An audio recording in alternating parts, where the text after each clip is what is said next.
always remember. These battles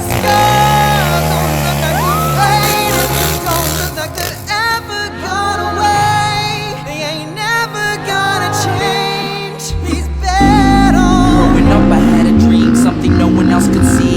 Tell me what it means when your faith is falling beneath your knees and you can't breathe. Everything you see reminds you of what you're not or something you won't be.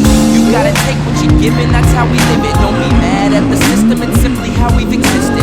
I hear a lot of people talking like they politicians and choose to be an accountant because it's safe in a business.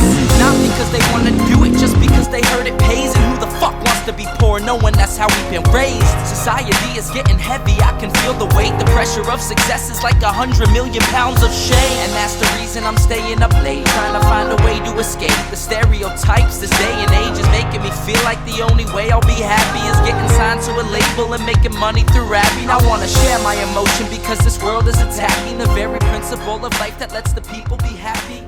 If you don't have a reason to